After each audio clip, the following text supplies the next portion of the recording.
Okay, and the guy's getting like fucking wound up. And I told him, bro, this is easy. You think I'm the bank? I don't give a fuck. You're not gonna close? I don't care, bro. In fact, I insist that you don't close. And he's like, what do you mean? And I go, yeah, bro, because you're the kind of guy that you close today and tomorrow you're pissed off. Tomorrow you forgot everything I explained to you and you call back here that we're fucking you.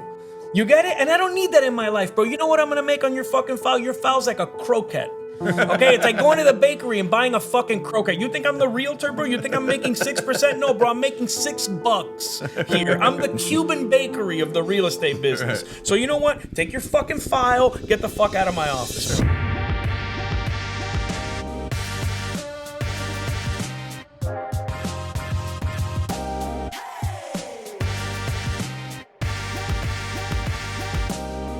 All right, so what number of podcasts is this, by the way? Are we like 25, 30? Really? 30s? Yeah, so I was just thinking, it's funny because I've been friends with these gentlemen for a long time. So, you know, I saw one of the clips going on through through our Instagram thing, you know, the little clips that we do and everything, talking about like connections and talking about like, you know, meeting people and just, you know, basically creating your reputation. I mean, these guys are very good friends of mine. You know, these are people that, you know, that we literally say we talk every day. I mean, whatever. It's weird and argue, you know, but we met in business. I mean, we didn't meet, they're not like, you know, a cousin or anything like that. I mean, we met through business, you know, kind of like I met in a seminar, CCIM. Seminar kind of, CCIM, a class, right? Richard, funny story with Richard. Not a lot of people know this story, but so Richard, I had just gotten sued for, I don't know what the fuck it was. It was something. I mean, you know, I was just kind of an E&O covered claim. Yeah, it was an E&O covered claim. You know, it was some bullshit lawsuit on something. What they say is true. If you're in this long enough, you just you know, you get sued. No matter, even for stuff you don't do, you get sued. You know, so I've gotten sued for stuff I have done, and it's good stuff. But most of the stuff is stuff that I really haven't done. But you got to defend yourself anyway. So long story short, I was getting big enough that you know, I kind of needed an attorney. Richard was at a big firm. He was kind of breaking away, and you know, I made him an offer he couldn't refuse, even though he refused. You're missing several important parts. The E&O claim was being defended by a guy that I went to high school with. Who was it? He's a dear friend of mine still. Is a guy named Brandon Waz. Okay. And when that case settles, I had already left that firm. And by the way, Brandon and I not only went to high school together, we went to law school together. And really? I got him that job. Oh, no way. Well, I didn't. Let me. You made the connection. I introduced him to the partners. Right. Okay, and so and he got hired. And when he had Jesus in the file, when the case ends, Jesus asks Brandon, "Hey, you know, I need a lawyer that I can get in, you know, that I can just be walking around getting in trouble without worrying about it or knowing that I have protection. Who do you recommend?" And Brandon, trying to help me because we had just opened our law firm, said, you know, call my buddy Richard Barbara. And I'll never forget that this guy called, but the day he called and he wanted to meet, like I had something else going on, I couldn't meet. You sat right there. And that was the second meeting. Right, that's right. So well, I sent my former partner Hugo to the meeting. Right. And Hugo, you know, comes back to our office from the meeting and he says to me, he goes, "Hey, I met with this guy, Jesus." And I said, "What'd you think?" And he goes, "No, he was a cool guy, you know, and he wants us to do some work, but, you know, he wants to send us closings, but then he wants us to do like the legal work at like 50% off." And I said, which is a hell of a deal. And for I'm you. like, "What did you say?" What a fuck best investment he's ever made. Listen, guys, best investment he's ever made in his life. But go ahead. Yeah, but we'll get. Okay, to we'll that get to. So right, let's forget Hugo that one says, I say to Hugo, I go, "What did you say to this guy?" And he goes, "No, I told him I had to talk to you. You know, I thought it was Can you do it in the Hugo voice? Pretty good idea." No, are you crazy? Bro, come on, it's gonna be televised. And he goes, and I'll never forget that I looked at him and I'm like, you know what? I gotta meet this guy. I gotta meet the guy that has the balls to ask for a 50% discount on the first day. And I'll never forget that I came here to this office to have I came in, I was wound up. Guns I was blazing, like, I want to know who is. I want to go say no to his face. I want, yeah, exactly. I want to see the whites of his eyes. I want to see the whites of his eyes, bro. When I tell him no, and I walk in and I hate to admit it, particularly like this in this format that it's recorded. This is forever. Yeah. But I liked the guy right away. I did. I remember thinking, you know what? I kind of like this guy. I'm almost willing to put up with this 50% shit. Right. And sure enough, that's what happened. And he, with a straight face, I'm like, I understand that you said you want us to do it for 50% off. He goes, oh yeah. Because, and I was like, well, you're going to send me all your closings. And he was like, no, I'm going to send you half my closings. Right. That's what and it was. I was like, that's why it was only 50%. Because I was like, wondering why I didn't. Right? I was like, what? You hear this guy? I'm like, half your closings? I'm like, who gets the other half? And his name, he shall remain nameless, the lawyer who used to get the other half. Yeah, I know what his nickname was. Right. But the guy's last name rhymed with manure. Right. So I started calling the guy manure, you know? Right. And then all of a sudden 2008 came. Very juvenile. And all of a sudden they get all the closings. Yeah, right. We got all the foreclosures too. So, but the point of the story is that, and I'm thinking again, these are my buddies. So we were just talking before you guys, before you guys got in, but whatever, before you turned the cameras on, that Cadillac was speaking in front of the National Association of Realtors, Florida Association of Realtors, but he gets, he just wrote his second book. He's out, traveling the country teaching, to these realtors, and Richard went from, this that office that I met him in was a little shit office on the side of 8th Street. It was like a maze. Remember, it was like real difficult to get to your actual office. It was like there was like trap doors and like smoke and mirrors and you shit. had the high step. It was like a fun house. There was routinely dog shit like on the way in that you had the high step. It was only the finest in facilities at that time. Right. So now he's vice commissioner of FREC and what do you call it? Vice chairman. What's it? What did I say? Vice commissioner. Oh, I'm a full commissioner. Vice chairman. Vice chairman. Yes. That's like the second in command of FREC? Yeah. I would definitely want to hit on some. Are you able to talk about like funny stuff that you've? If it's already happened, yeah, it's all public record. It is all okay. So there's in fact, they're streamed. The meetings are televised. Right. Is it? Yeah. So is there any funny like shit that you're like, dude, I cannot believe this guy did that? Because I remember when I had to go to FREC to get my license because I had a colorful situation before I got my license, and I remember thinking like, dude, there was a guy there for murder, and like there's fucking some serious characters there. There's some serious characters there.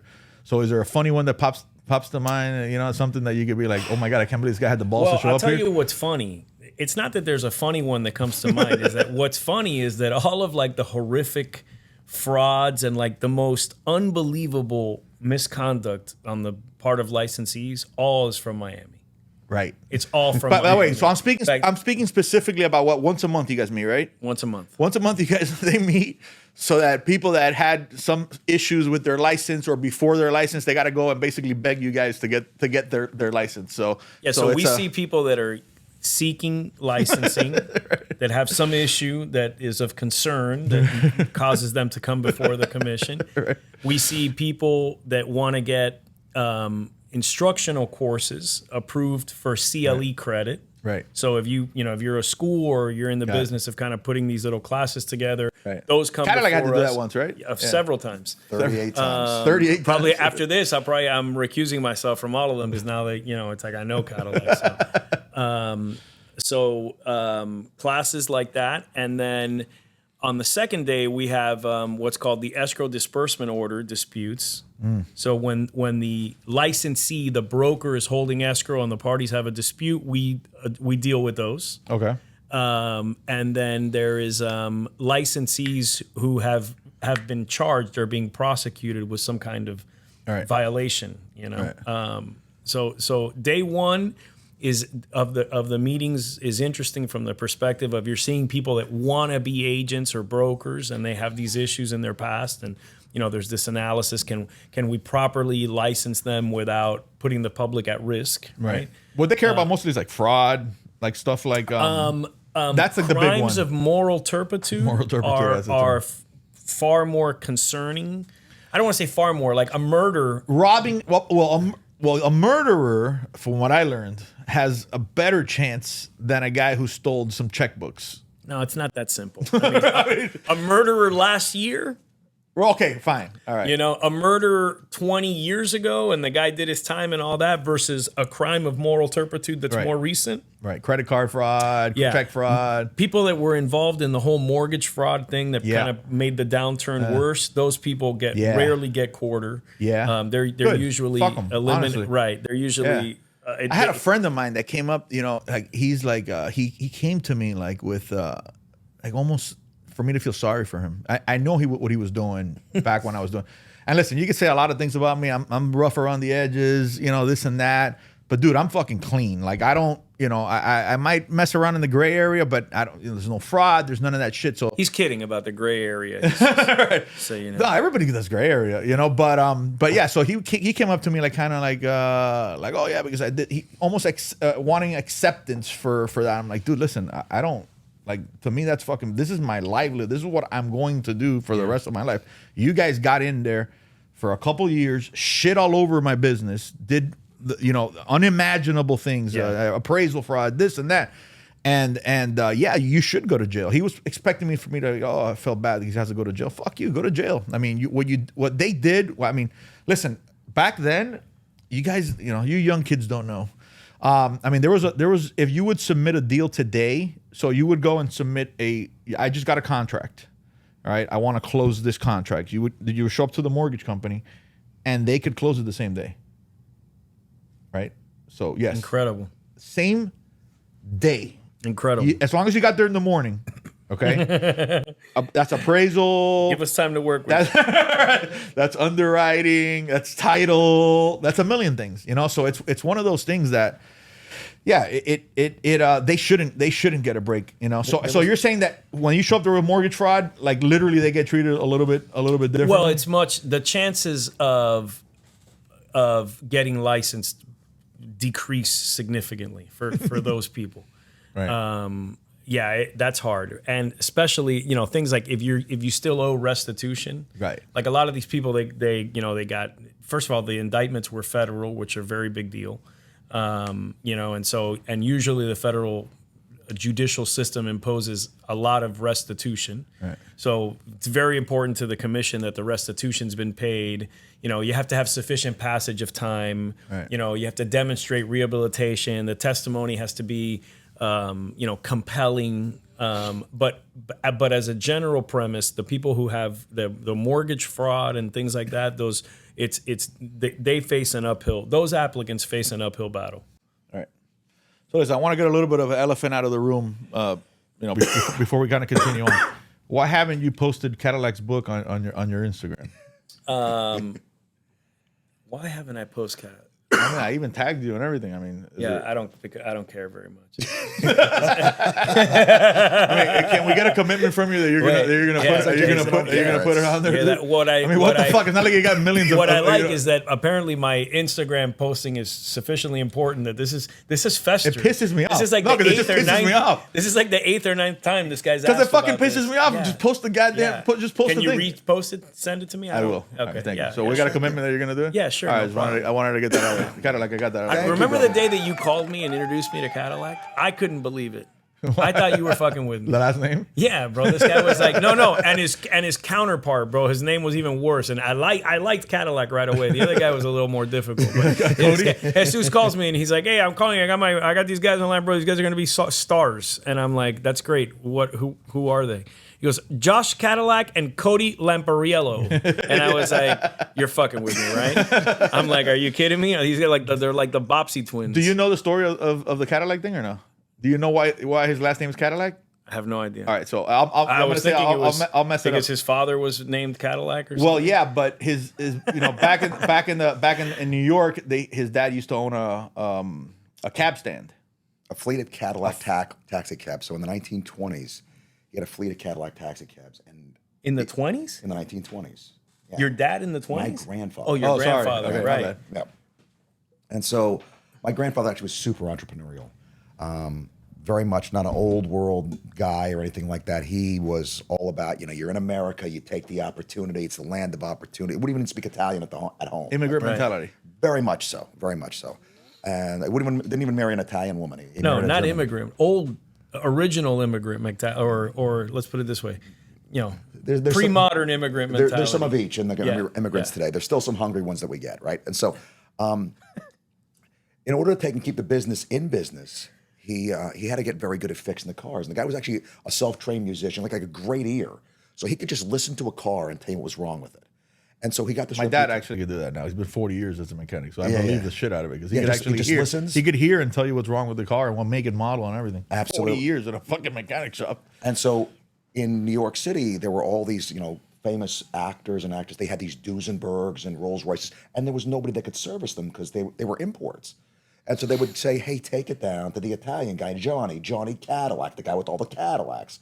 He's Italian. He's got a bunch of Cadillacs. Of course, in New York, of course he's going to get it. But your actual last name, the old last name is what? Spagnolo. And so fast forward, my grandfather. It's like Fernandez for Cuban. Probably, right? So fast forward, the Great Depression comes. My grandfather loses that and actually several other businesses along the way. Wound up losing, I think, 8 or 9 businesses before he opened Acon, which is still in business today. Well, Acon was an export packaging company.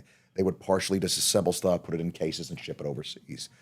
1938, they incorporate. By 1943, their main business is, of course, the federal government. We're right in the middle of World War II. So they're shipping everything overseas for them. I mean, they're going gangbusters for the government. FBI walks in one day, says to my grandfather, you're Italian, your wife is German, and you're operating your business under an alias. He's like, what do you mean I'm operating under? I've never signed a document with anything but my legal name. It's just a nickname people call me. They're like, we don't want to hear about it. Pick one name or the other, or you're done. So basically, all the racial discrimination that people complain about. Yes. So what did my grandfather, he complained, he formed a committee. No, he went on and took the name Cadillac and went on to make millions of dollars and lived the American dream and never looked back or gave a rat's ass. So since then, he was legally Johnny Cadillac, my father, and everybody. And so that's Fascinating story. Right?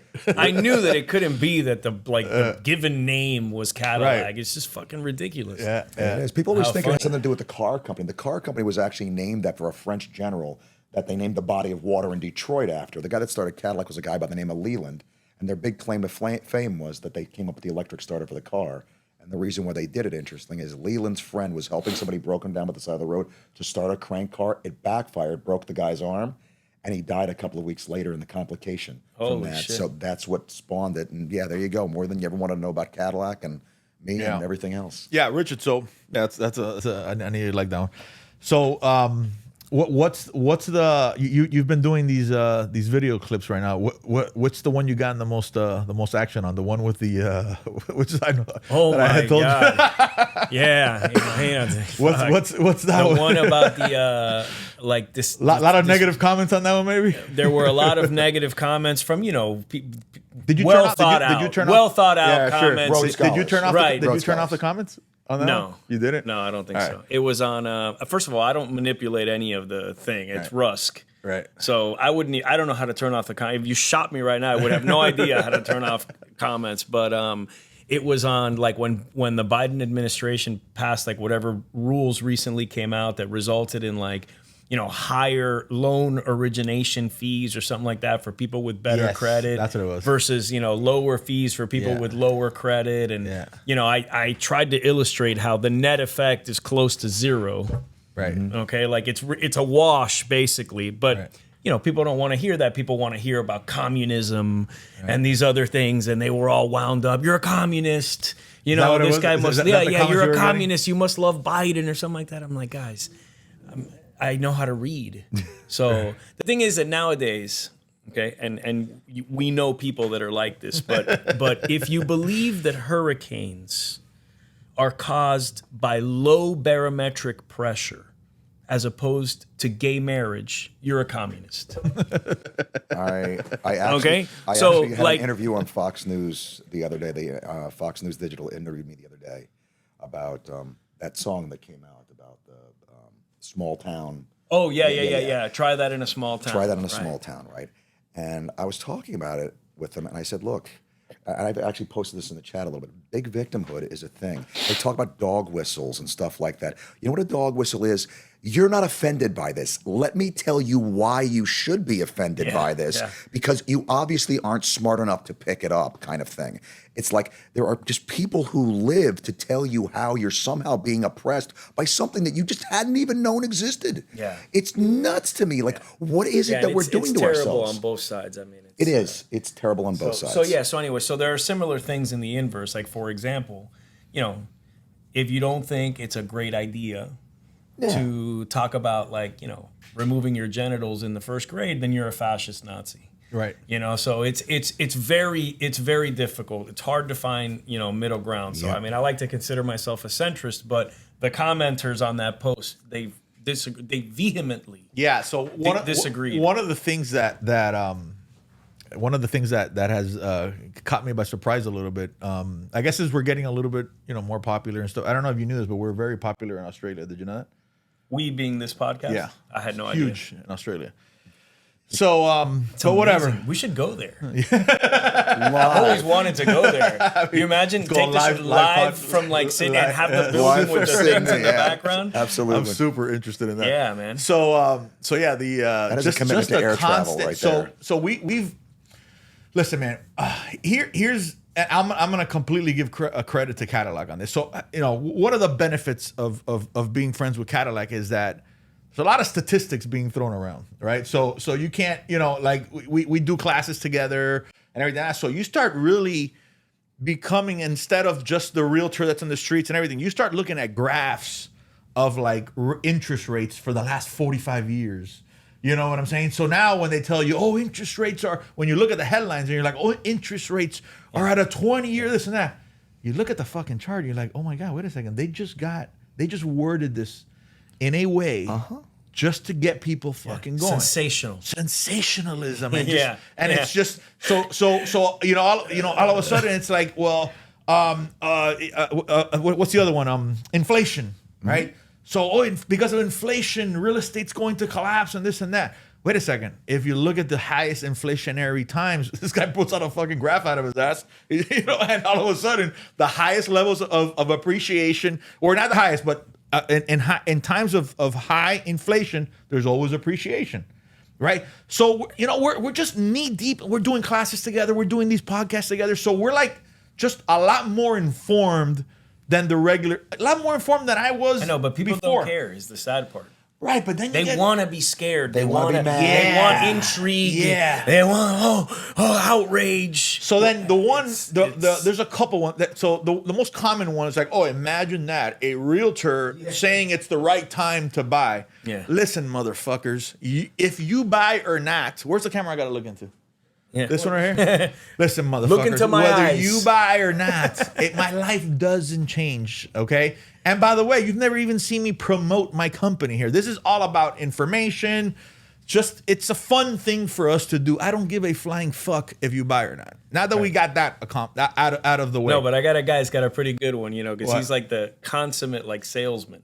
Okay. Like after, like you almost want to take a shower after, I feel from like the sale you're getting it on. But he got it so good the other day. He's like, I just want you to know, rent is 100% interest. Yeah, I got that. We got. Well, listen, that's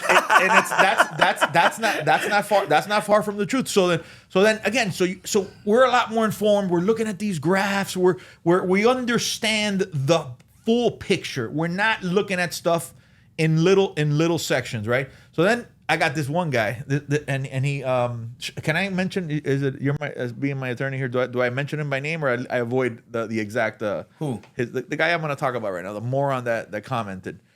Well, whatever. So this guy. You're asking me if you can say the commenter's name? Yeah, yeah, bro. He put it out there. The internet is forever. Well, the funny thing is, I want to, because this guy, out of all the retards, out of all of them, Jaime Masvidal. Yeah, out of I made that up, Jaime. Just so you know. If you're out there, I'm not talking about you. Yeah, out of all the comments, this was the funniest one to me, because it was something like, well, yeah, you should never buy real estate. It was something real.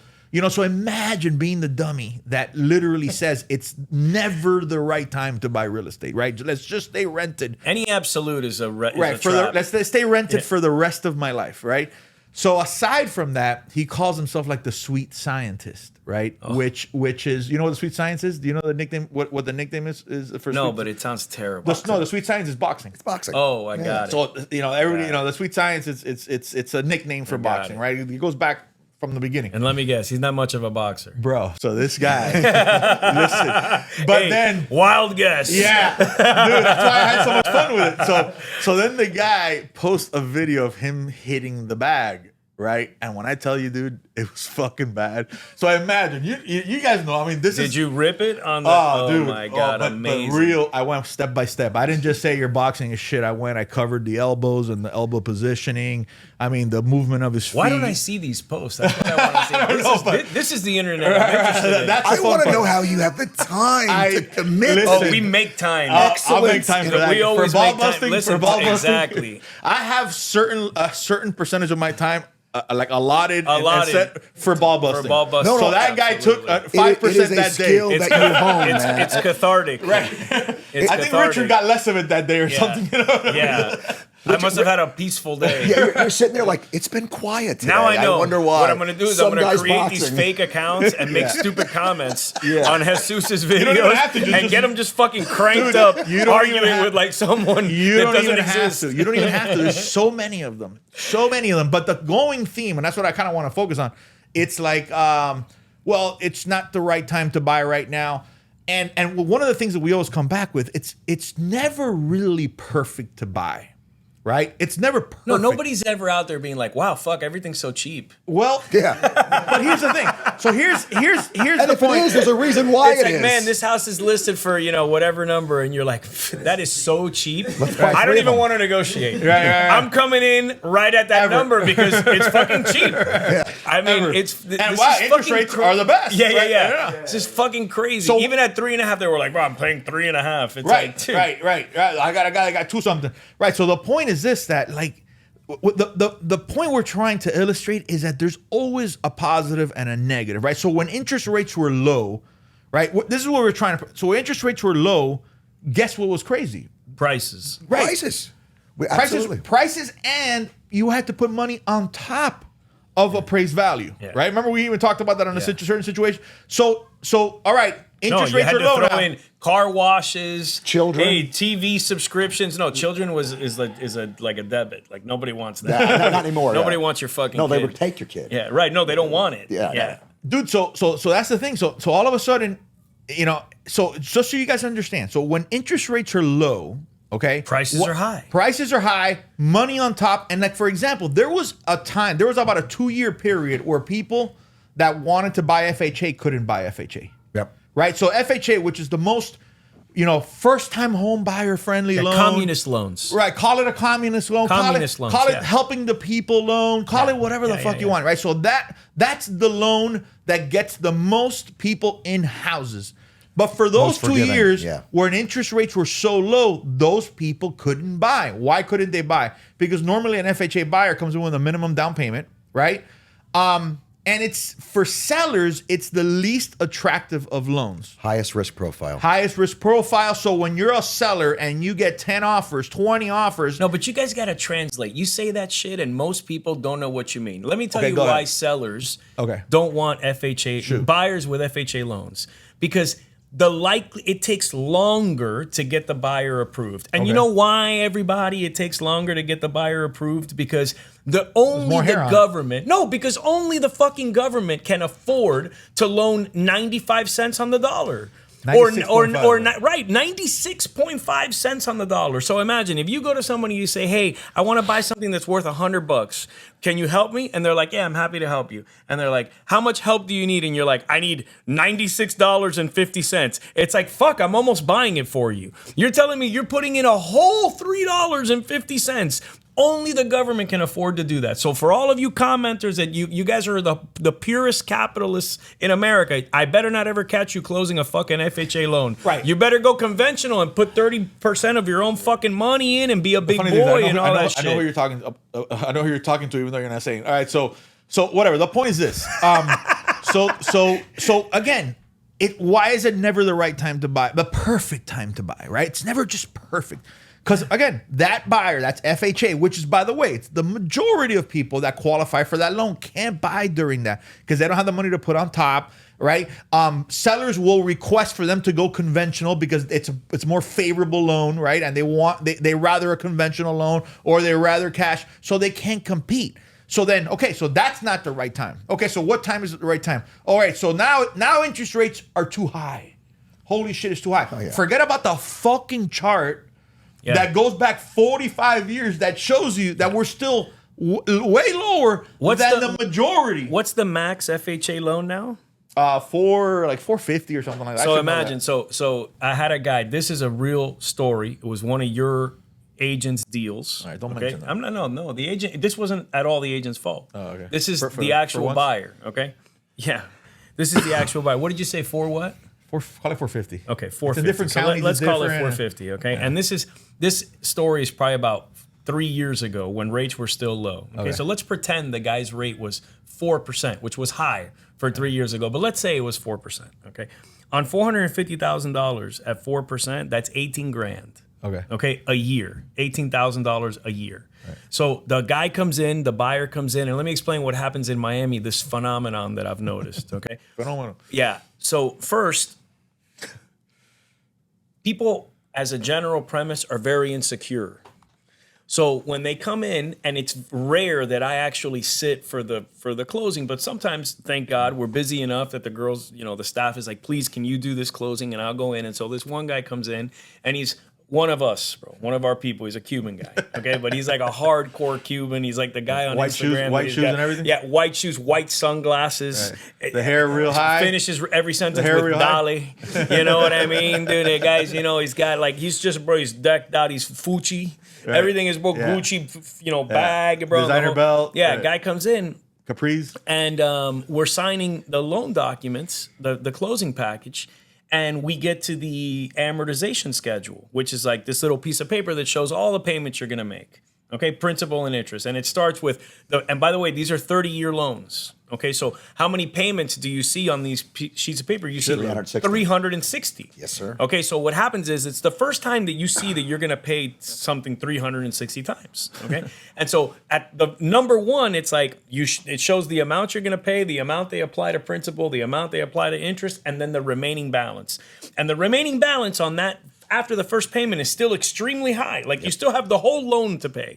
After the 360th payment, you're down to zero. The house is, paid off. Okay, amortized. 30 years from now. But the guy, when he looks at it, he realizes that when they mean 4%, they don't mean like 4% simple interest total. Yeah. Right, like my guy thought that he was going to pay for the house that if his loan was 450, let's say, and let's just say the house was 450, just for round numbers. He thought he was going to pay 450 plus the 18 grand. Like he was going to pay 468,000 total.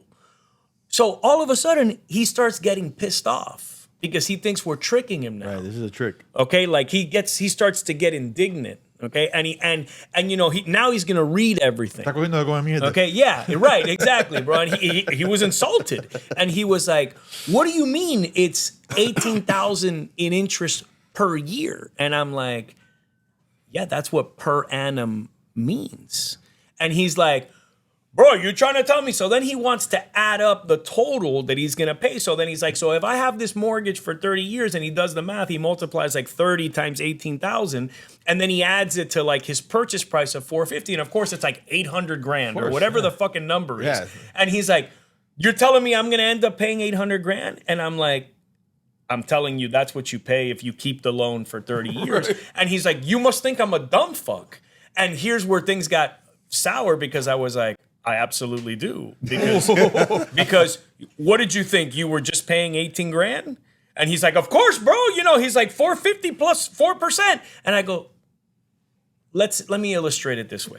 You're the bank. Bro, let me tell you something. Wait. You're the bank. Imagine being in that conversation. Yeah. No. I'm like, you're the bank, bro. You're the bank. You have $450,000. I come to you and I say to you, I want you to give me $450,000 in exchange for which I'm going to pay you $468,000. Okay, 4%. And he's like, right, that's the deal. And I'm like, in 30 fucking years. So now let's take the same $18,000 and divide it by 30. $600 per year, my guy. So your hard-earned $450, you're going to give to me, and you're going to make $600 a year on the $450. Now he's more pissed. He's not like a normal fucking person. Wait a like, second. I never thought about it you that know way, what? Holy shit, I misunderstood. He could have still said, I'm still not going to close because you know what? My mistake. I fucked up. I didn't realize what the implications were. No. Now he's even more pissed. Now he's like, I don't understand what you're saying, so I'm going to take it as disrespect. Okay, and the guy's getting like fucking wound up. And I told him, bro, this is easy. You think I'm the bank? I don't give a fuck. You're not going to close? I don't care, bro. In fact, I insist that you don't close. And he's like, what do you mean? And I go, yeah, bro, because you're the kind of guy that you close today and tomorrow you're pissed off. Tomorrow you forgot everything I explained to you and you call back here that we're fucking you. You get it? And I don't need that in my life, bro. You know what I'm going to make on your fucking file? Your file's like a croquette. Okay, it's like going to the bakery and buying a fucking croquette. You think I'm the realtor, bro? You think I'm making 6%? No, bro, I'm making $6 here. I'm the Cuban bakery of the real estate business. So you know what? Take your fucking file, get the fuck out of my office, bro.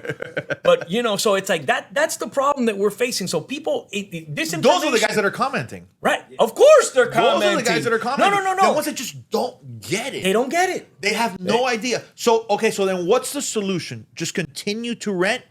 Forget about appreciation. Forget about anything. I mean, so that's what. So a lot of the conversation we're having is like, oh, you know, it's still the right time to offer buy free food to everyone who thinks renting forever is a good idea at a stadium and bringing it in and firebombing the fucking stadium. I'm just kidding. I'm just kidding. And be like, this guy's gonna murder everyone. We have to get a clip just of that, but not the kidding part.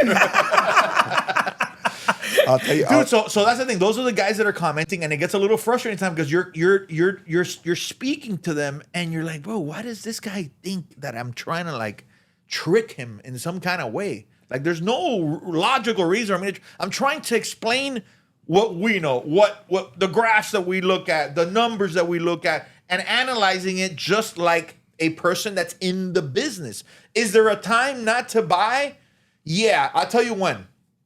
2008, when shit was going down 39%. No, maybe actually, you that wait was a a little great bit. time to buy. Maybe. Well, no, because it was still on the way 9, down. 10, Right. yeah, It was still on the way down. You gotta wait for it to. So just wait for it to bottom out. Yeah. You know what I mean? And you can tell it wasn't a great time to have owned property. Right. Well, Right. you Well, know, it depends on when you bought it. 2006 was a bad time right. to buy, Yeah. right? Right. And I mean, I think that there's two kind of points that come to my mind.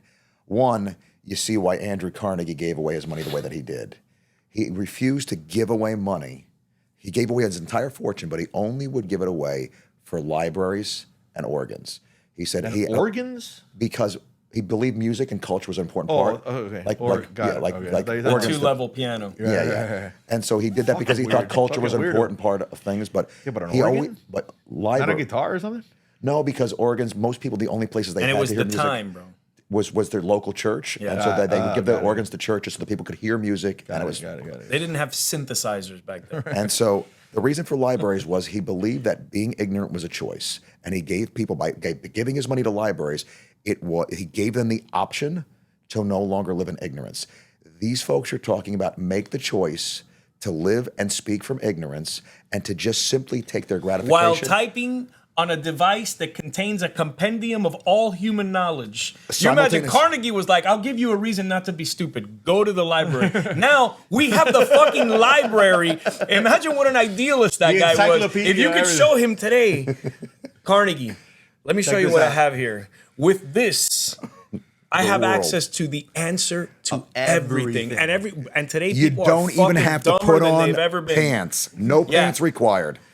No, it's a thing, and it is a choice. But what do you tell? Like literally, Well, I'm trying to be nice. Like I'm trying. Bro, you don't tell them shit. They're not in the market. You're not going to run into them. They're addicted to their own stupidity. If I take so again, why do I do this podcast? You know, like let's educate people. Let's try to we're trying to bring to light the information that we know that we deal with every single day. So we know a lot more stuff than regular people because we're in this shit every day. We're stuck. So how do you explain to this guy? No, man, Like you just have to buy. So right now, if the interest rates are high, you buy now, and then later on you refinance. Right. Low. Right. I had that How do you- argument. but what do you know what I'm saying? I had that argument yesterday from somebody. I mean, I'm Fucking teaching dumbass. this giant room full of people, and the lady says, "Well, what do I say to a customer who's says I'm waiting for rates to go down?" I say, prices right now are where they are because of where rates are. If rates go down, guess what's going to happen to prices? You're not going to get a discount. But if you buy the house now, you're locking the price and the rate in. Right. So you guys understand why when rates go down, prices go. Let me explain why. Because if it's a 6% right now, right, and the interest rate goes down to 3%, you're paying half the amount monthly, which is what people care about, right? Their monthly nut, right? So you're paying half of what you're supposed to interest for the same house, the interest, yeah. half the monthly payment. So guess what? You could afford more house now. No. The interest on the monthly payment is half of what it would That's what I be just at said. a higher rate. No, you said half the monthly payment. The principal might not change that much. It's usually It's a little less than half, but yeah, call it whatever, guys. hair splitting is Fuck half. outta here. I'm with This is you. one of the asses. This is another fucking. This is another assole that No, comments on the fucking because thing. there's a Oh, guy. you messed it up No, by there's a guy by reading. There's a 0.7%. guy reading, and he's like, "That's not how it works, asshole." And sadly, that guy's right. And then you got to fucking backpedal. You know what I mean? Listen, bro. All right, around half Yes. of your monthly Yeah. payment. So that's why people are like, all right, well, then you know what? I'll offer a little bit more because my Yeah. payment only goes up a little bit more. So that's why when interest rates go down, prices go up because people could afford No, and not more just house. that, but it's because what happens is when interest rates are higher, what that basically means is the cost of money is higher. Money is more expensive, so less people try to borrow money. And since there are very few cash buyers as a general premise in what we call the everyman transaction, Right. okay, like there aren't too many regular middle class families that are buying their house cash. Okay, extremely wealthy people buy cash, investors buy cash. Okay, but most people, it's smarter to use OPM, other people's Always, money. yeah, almost But always. when money is more expensive, less people are borrowing money, and when less people are borrowing money, there are less buyers. So when there are less buyers, sellers can't be as demanding, so prices come down. But when money's free, then everyone's buying, and that's when there's Prices an go up. inventory problem, so Correct. prices go up. Right. So and it's also there's people that we sold homes to at 3% that can't afford that house right now. The same house. Correct. Same salary, same profession, same everything. That same house we sold them, they can't afford At that it. price. Even at the same price. Forget about that it's gone up in the last 3 years. No, I'm right, talking about at that price. At that price, they can't afford that house, same house today. And that's why, so like to his point, there's just less people out there. So again, less people could afford to buy. That's less demand, right? So again, guys, we're not, this is all stuff that's been around. This is all supply and demand. This is like common sense shit. But see, this is the place where you have to step in with these guys. And I think this is really the explanation that has to happen. Because what you're saying, Richard, I typically refer to as an economic disincentive, right? We have an economy that's at equilibrium. So prices are where they are based upon all the economic pressures that are applied right now. When you change anything, it's going to throw this delicate balance off. So if you raise interest rates, now something has to happen. There's been this thing that makes it more expensive to buy the exact same home. So what does that mean? Well, if demand that existed here was based upon all the economic pressures being equal, and now we've applied a disincentive, we would obviously expect fewer people to buy. The thing is, these economic disincentives often have other ulterior effects in the market, other corresponding effects. One of the key ones that people discount, and the reason why we still have demand for homes, even though everybody wants to make it seem like interest rates are up, so home demand is going to go away, is that when interest rates go up, rents tend to go up as well. Because we haven't even talked about that, right? Exactly. what I'm saying is this is the reason. I mean, when people point to, hey, it's going to make the real estate tank. What is the pressure, the counteracting pressure? I have these higher interest rates. What's the counteracting pressure that's providing the impetus for people to still want to buy? And that's the fact that as a landlord, and I own a lot of real estate, I know that your alternative to renting from me just got more expensive. So I can be stiffer, with my rent increases because I know you can't now jump ship No, and and buy. not just that. And a lot of landlords with investment property have adjustable rate mortgages. Or And loans that refi every 5 years. And so when their rates go up, that means their monthly payment on the loan. So what are they going to do? security, Eat it? They're going No, to dummy. increase the They're rent. gonna pass it on to you. Yeah. So that's another thing. So again, so what do you? And I know the answer. Just don't answer, Jesus. Just leave him alone. He's an idiot. Who cares? But again, if the whole idea of this podcast is to educate people and kind of bring a lot of behind the scenes stuff to light, right? So what do you tell a guy that doesn't understand that his rent is going to go up too? Right? Like, I mean, it's, and then, so another comment that continuously. It's never going to stop. Never going to stop. I mean, it is the reason to buy is you lock in at least two parts of your housing. The principal and interest portion of your housing expense is now locked in for the next 30 years. Or even 7. Even if you go with a 7-year fix. Period of time. For an amount of time that makes it possible for you to then refinance. Right. So then so again, I'm trying to explain. So then I see another guy, that's like, well, you know what? If I stay renting, renting's always the best option, or something like that. Yeah, but here's the thing, dude. Oh, I know what it was. It was like, because I told him it's better to buy a property you don't like, right? As much. But at least you're buying and you're locking in your rate. And the comment was like, oh, so now we're supposed to buy properties that we don't like. I'd rather rent where I do like. Again, if you're a little kid and you don't understand that you need to, you know what I mean? Like, I get it, you know what I mean? If you're a dumb fuck, yeah, I mean, that if sounds you're good. a dumbass, yeah, you rather rent in the place that you like and you continue to pay somebody else's mortgage. But if you have half a brain, you realize, you know what? I got to suck it up. Right? Maybe live in a place that I don't like or drive a little bit more, but in 5 years, I'll have a little bit of equity that I could pull out for the down payment of a house that I do like. The problem is that How do you explain we're that? in the age of instant gratification, bro. Like nobody plans for long term. Nobody understands. It's like it's the great. What do you call them now on X when they post? They used to be tweets. Like, what do you do? Are they X's? I don't know. I don't know what the fuck it is. It gets so tacky, that name change, but it doesn't matter. But I saw what used to be called a tweet, a post formerly known as a tweet, right, the other day from a guy that said a few months ago when the summer was starting, and it was like, my daughter is coming down from college for the summer. She's looking for work. She's a millennial, so naturally, she's looking for a part-time job as a CEO, and it's, that's just the way it is. So you tell a guy now, you're like, hey man, listen, I know you can't buy your dream house today. Well, here's what you do: you buy what we used to call the starter home. Yeah. Yep. Right? And why do you buy the starter home? Because of all the reasons you're talking about. You own it, it's yours, and you learn a little bit about home ownership. You lock in the payment, you lock in the rate, you learn what it is to have to worry about taxes and insurance, you learn what it is to care when the air filter, like you're renting, you don't give a fuck about changing air filters. The air filter when something breaks. Yeah. Bro, how do you have the communication with somebody that says that's a benefit? Like, what do you buddy, changing air filter. Listen, you'll be broke forever. Right. Forever. Right. Which, by the way, makes me feel good about me. Which is great. I mean, that's fucking great. Yeah, you know what? I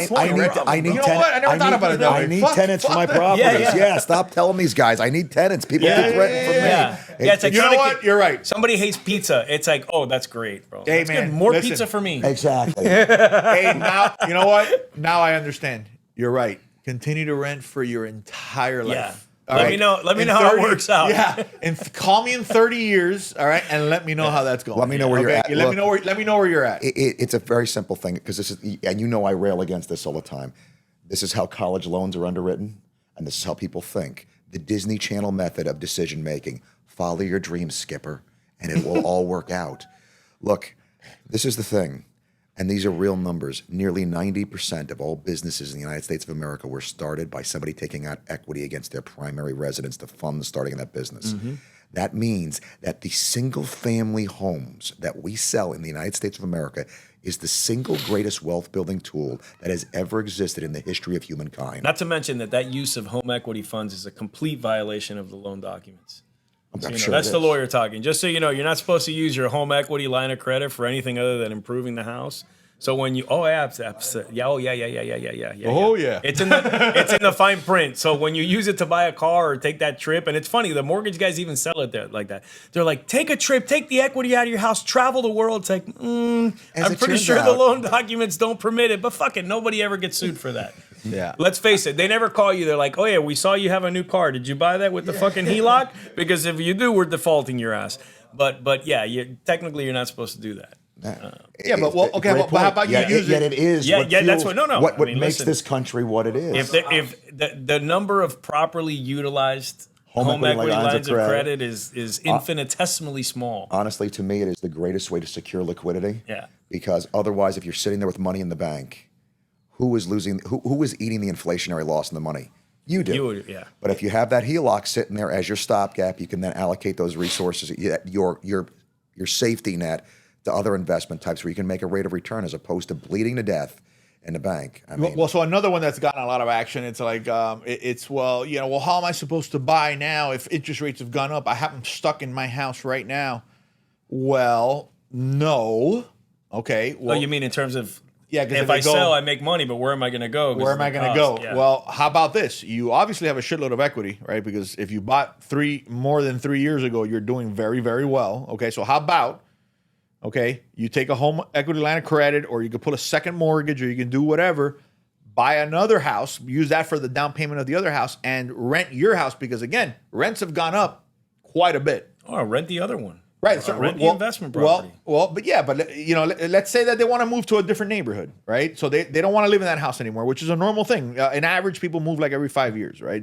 Your life changes, you want to move kids, school, whatever, right? So you pull money out of that house because you should have enough equity, just enough, nothing crazy, just enough for the down payment of the next one. And then when you rent the one you have now, if you're at a 2-point-something rate, you're gonna make a killing on rents. If you're at a 2.5 rate or a 2.6 or a 2.8 or whatever, and rents have gone up double, you're going to make money. So you use that overage, the money you're making on that, use it to pay the other, to offset the difference in rate on the other one. And all of a sudden, you could afford the home. And guess what? Here's the key. Now you're making appreciation on 2 homes. I love it. Right? Yep. So if it's a $500,000 home and you're buying another $500,000 home, instead of making your appreciation. And here's another thing that pisses me off. So again, people are making money on not their money. Yep.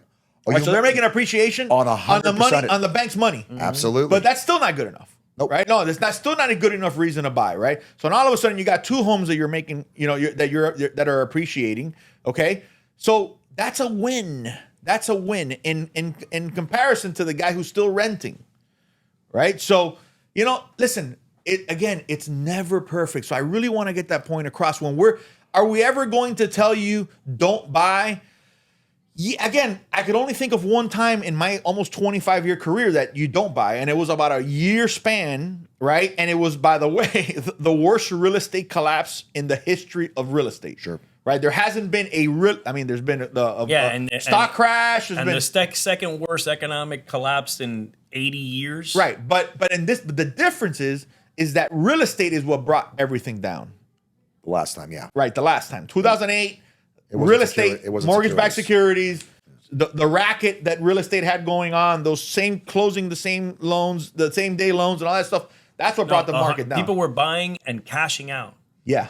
Like they were buying and leaving 107% the closing table financing. like with money. 107% financing. They had 125%. I remember that we were looking at an office early on, like for the law firm, and with this lawyer buddy of mine, I'll also remain nameless, and he had this fucking great idea. That guy, no, he came to me with this fucking great idea about how we were gonna buy this office condo, a whole floor in a building, and it was over $1 million at the time, which was still expensive, 2007, right? And probably worth 3 right now, though. Yeah, but we were fucking leaving the table with money. I remember that's when my spider sense tingled, and I'm like, there's something about this sounds fucked up. Like this has to be a bad idea. Let me get this right. I'm buying, but they're giving me money. I'm like that. I'm sorry. I'm too stupid to understand that. Yeah, the concept. Luckily, we didn't do it because we would have, we would have suffered for a while. Yeah. I think that when you're talking about investment, I'm actually just reading the book I'm listening to right now as I was driving. It was a book about Warren Buffett. And how his actual biography, I read that one. Biography. It's a great one. biography. And just he started he did his first taxes at 13 years old. Yep. 13, was it? Refused to let his father pay his taxes on his paper routes and his pinball. What a guy. Brilliant guy, but very fundamental, very simple, right? And that's where I like to keep it with real estate, which is, and the reason why I am actually more bearish on real estate than I've been in a while, the only piece of part of real estate that I still feel pretty strongly about that's going to stay strong is single family homes. Like, I'm not bearish like long term, but I'm saying like the next few months, I'm kind of keeping my powder dry a little bit.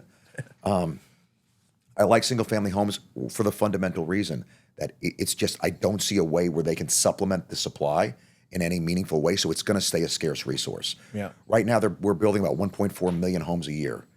We're forming 2 million households a year.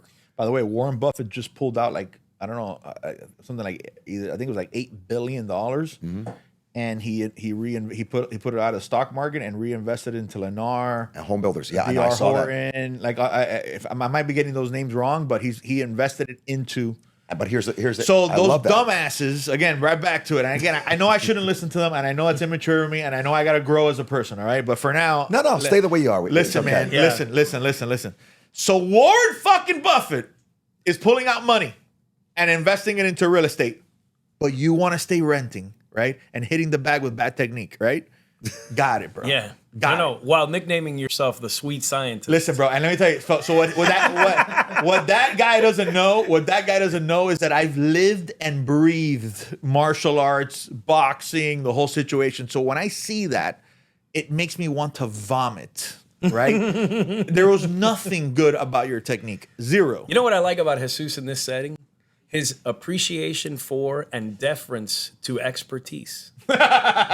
Here, these fucking people that know shit, these people are important. Ordinarily, bro, this guy, it's like the foremost expert on the law says something, he's like, that guy's a fucking idiot. Right. It's unbelievable. It's unbelievable. Don't get me started on that No, because I'm there's just a lot saying, more story behind it. And I just find it exceptional that Well, here, that the there's- real you no, likes no, expertise. No, That's okay. It's the right way I to know be, exactly bro. what you're talking about, and let's leave that alone because there's other. If I say my side of it, then we're gonna start arguing, and we It's have like, an unwritten rule. We're not gonna argue. I sent this guy a meme the other day, and it was a meme of a guy on an airplane, and he's like, "I'm tired of these fucking smug pilots telling us what to do. Who thinks I should fly the plane?" and every asshole in the fuselage is like, "Yeah, it's a fucking great idea. You fly the plane." So, Yeah, no, I mean, I think that taking a disciplined approach, looking at just supply and demand, Buffett's method, I mean, he's outperformed the stock market for how many years, right? And it's just been by saying, is the value there? The reason Buffett is getting in is because the outlook for a tremendous shortfall of single-family homes is there. Lennar's not building apartment buildings. Lennar's building single-family homes. That's their bread and butter, right? And so he knows that demand is going to be there, that scarcity, and he believes that the price point is going to exist where they can start to build in a more meaningful way. yeah. So another thing that we'll focus on these comments. This I'm not gonna do it on every episode, but in this one at least we're gonna focus on it, right? So he's like, well, the stock market. Addressing the dumb fuck. Yeah, the stock market. Dear dumb the fucks. the stock market's about to crash, and it's going to bring the real estate market down with it, right? So what happens? Mr. Cadillac, don't I know. All right, control yourself here. Control your anger. All right, what happens normally when the stock market is doing bad? What historically? Forget about again, because here's the thing, guys. There's history here that we could study. What's happened in the last 40 years? The only way. What fun is that? Who the fuck wants Let's to just know? go seat of the pants and just fucking bro. blind. Nobody. Let's In just go fact, when I was a kid, you used to hear that phrase. It's like those who are, don't know history are doomed to repeat Right. it. And I used to be like, that's the stupidest thing I've ever heard. Now it's like, I get it. And I get it because people don't know shit about history. There's never been something like this. And it's like, well, actually, it just So we're in a happened. business that we can go back 45 years or something like that. I think those graphs are like around 45 years, the ones that we usually look at, right? And we can see what's happened every time. But no, we're just going to look at what CNN says, what Fox News says, what anybody says. We're not going to. So usually what happens when the stock market, what happens to people? Well, I mean, the thing to understand is real estate is an alternative investment to securities. When securities do badly, guess what people tend to do? They take their money out and they allocate it to other things. Like that dumbass Warren Buffett is doing? Like that crazy guy. He's literally making a reallocation of capital based upon the risk profile of alternative investments. In other words, in English, stocks do bad, Me move money, put someplace else. Real estate being one of those places you put someplace else. You have this great, stable, secure market. Folks, if you look at the price of real estate through the Great Depression, it didn't go down. It was incredibly stable, despite the fact that the stock market got crushed. So, considering that was the worst stock market downturn we ever had, the only time in this country where we briefly experienced deflation, it's kind of crazy that real estate held up. People will take, and they do a thing that's called a flight to quality. When people feel uncertain about other things, they move their money places they feel are more stable. Real estate, bonds tend to be those places that people go. Gold, when people think that stocks are not going to do as well. And I think the outlook for stocks not doing so well, I think it's well based, actually. Right. So, but it's also pretty funny to watch people freak out about the threat of a collapsing stock market when they don't have a single dollar in the fucking market. They don't have a single fucking dollar, but they turned on the news and they're like, the market's tanking, and they're like, right. But then again, so if you know enough, right, and you've educated yourself enough, you realize that in this particular case, it's probably good for real estate. No, and by the way, just look at it like this too. In 2006 or 7 or 8, when the market crashed. Listen, I remember that it got to like $7,000 and it was like the end of the world. Okay, but like high during that time was like 7,000. A high during that time was like 10 or 11,000. The market today is like at 33,000. So I mean, even if it lost 10%. Right. It's like people just want this fear. And let me tell you what I think is the main problem with this. The news. Okay, but why? But why is this the problem? And what happens is that originally the notion of media, what was the media, was a relatively small number of papers basically, or networks that were the news media. Okay, there was a handful. Now, with the internet and the proliferation of everyone is an author, everyone's a journalist, everything is media. So what happens is that because these entities are ultimately businesses, they have no choice but to compete for clicks. Yep. So it's like, you get a media credential pass, you could be the New Times or you could be the Wall Street Journal. You have the same fucking credentials to go into to see, the next week's Republican debate. So what happens is there's no quality filtering anymore. So how do I get you to click? By writing the most sensational fucking headline that is largely bullshit. And as we know and discuss all the time, most people don't read more than the headline. Most people don't read anything that they get in the fucking mail. My old lady's the first one. My old lady gets something in the mail and she's like, does this say that they're going to take all my life away? And I'm like, did you fucking read it? Because it's offering you a book club. It has nothing to do with them taking it there, but people don't read. People hate fucking reading. Yeah. Okay, people don't read, people don't understand, they don't engage in comprehension, they don't know about civics, they don't know about history. It's the Jay Leno thing. He would go outside the studio and he'd be like, "Hi, how are you? I'm Jay Leno." And oh my God, Jay Leno. It's like, do you know who the first president of the United States was? And they were like, Abraham Lincoln. And it's like, no, we're in trouble. No. And so what happens is that's really the problem, that people are starting from less than zero with basic knowledge. You have a cover on that phone? That's not a phone. That was my key. People do not want to think. They want to be told what to think. And that is what they prefer to get their information delivered in soundbite format. Mm-hmm. And the people disseminating the sound bites. It's actually, a friend of mine said this to me. I love it because politically we could not be more polar opposite, right? And she said to me, look, here's the thing. It used to be crazy Uncle Louie would say something and everybody's like, oh yeah, that's crazy Uncle Louie, forget it. But now crazy Uncle Louie has an Instagram account. Yeah. And he's putting this stuff out there, and nobody knows it's crazy Uncle Louie. And he's fucking mainstream. The crazier you are, the more mainstream. I got one for you. I was teaching a class in Tampa, right? This just happened to me, and it's very rare that I get stumped with a question about real estate. This is my jam, right? So I'm talking through. You gave the guy a hug. He stumped you. You were like, "Come here, bro." It was a lady. It's a contract class, and the lady asked me, force majeure, right? We're talking about. Yeah. She says, "What about if there's martial law?"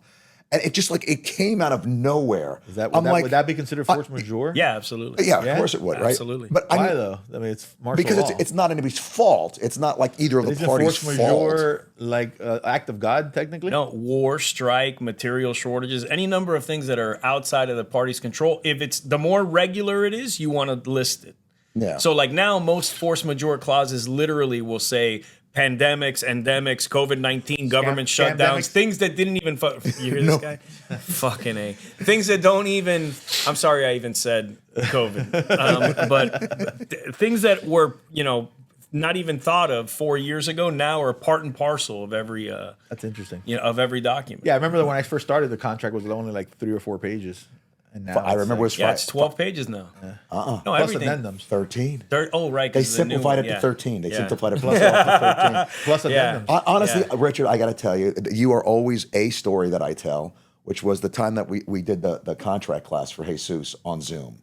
And you were there. And I said, guys, if you want to talk about a nerve-wracking experience for an instructor, it is to teach a 4-hour, your 4-hour With an contract attorney looking over with the you. attorney from FREC sitting over your shoulder, who I know just loves to tell people how stupid they are.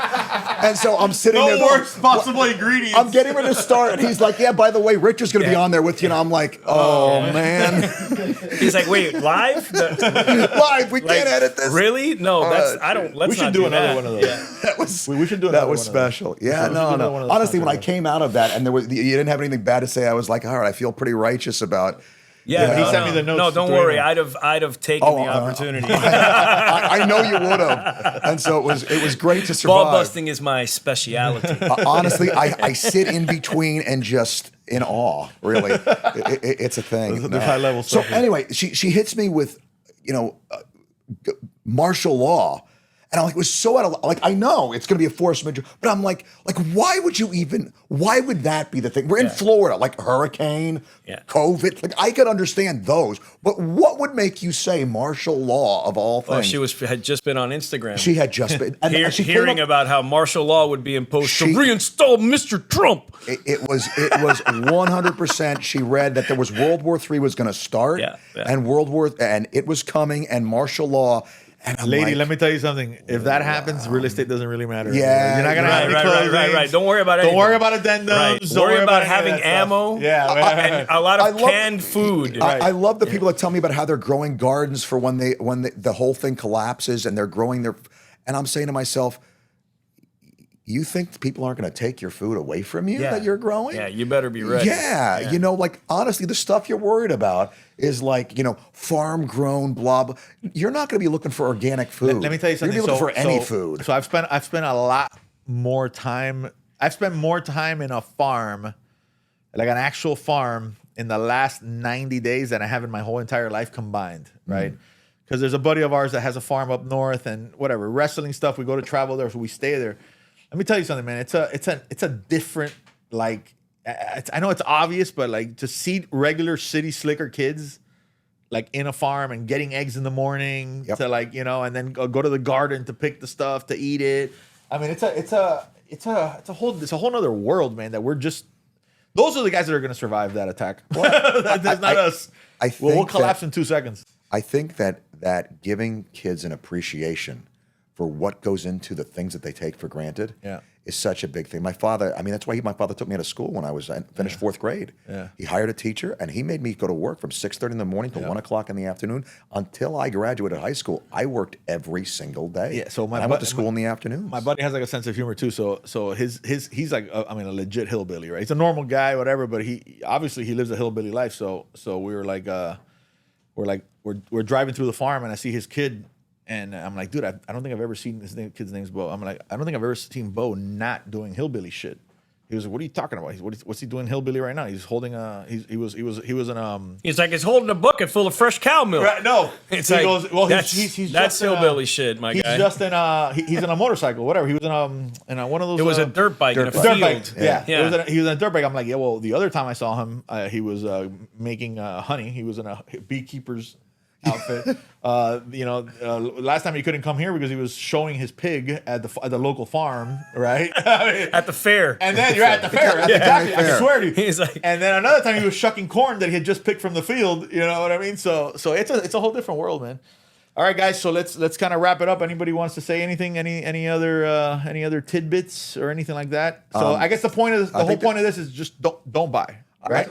No. The point of this is that if you whatever you know, everyone out there, you're all fucking geniuses. Right, if you think renting is the way to go forever, hey, right. So have at it, man. Because technically we're experts. I mean, at the end of the day, we've been doing this for 20 something. No, we're dumb fucks. Warren Buffett is a dumb fuck. What does that guy know? Right. Us and Warren Buffett don't know anything. Listen, right? there's no such thing as experts, bro. Right. Only the elites are expert, and everybody hates those people. Right. So technically, it doesn't matter what, an attorney at the highest level, an instructor at the highest level, and a gentleman who's been doing this 25 years with hundreds and hundreds of realtors, and I get information. We know nothing. Yeah. We know zero. Yeah. Don't buy, rent. That's the way to go. In fact, in my business, I tell people all the time, I'm in the business of giving advice. I get paid to give advice. It's a disaster for me when people follow my advice. Yeah. It's in fact, if everyone listened to my advice the first time I gave it, I'd fucking starve. It's precisely because I give advice and people turn around, they're like, oh, fuck this guy. They wipe their ass with it and then they destroy themselves and they come back and then I walk on water. Rich, it worked out just like you said. I'm like, no shit. Well, listen, I'll call Richard sometimes pretty much knowing that I'm not going to follow the advice, but I really want to hear what the worst possible like I said, this is scenario. great. This is why I've been representing him for 20 fucking years. Like I said, keep coming to the well. I tell you, it's the same thing with the doctors. People are more tolerant of what doctors say. I know we're wrapping up, but when you go to the doctor and the doctor recommends this medication, you're like, can you tell me what this does in the body? Because I'm not sure. And people like, no, you go to the doctor and tell you whatever the fuck you want. You go to the lawyer and you're like, yeah, bro, I don't think you can do it. It's illegal. And the guy's like, if they catch me. This guy doesn't know shit. So CG title, Instagram. Listen, Richard, I hate to give him credit for anything, but his videos. The feeling is mutual. I like to look. I like to look at him to see if he stole is our intellectual property, that he stole it from ideas from our company, which I do routinely. Right. So this I is like to catch it. But my own little lab of your things. It's amazing. Petri dish. The quality questions and instances that I get are amazing. So I'll look for those, but aside from that, there's other great stuff, great tidbits there. So at CG Title on Instagram. That's right. It's Coral Gables Title and Escrow, and it's nothing like this. I like this. That's why I invited myself today. By the way, right? I go, guys, you want to have a good fucking episode? You want to step it up? You want to step it up? Yeah. And Cadillac is at Josh Cadillac. Josh Cadillac, Josh D Cadillac on Instagram, closeforlife.com. And I think my big takeaway is that next time I'm going to sit there. Being in the middle of this has been very, very interesting experience. And for all our Australian fans, good day, mate.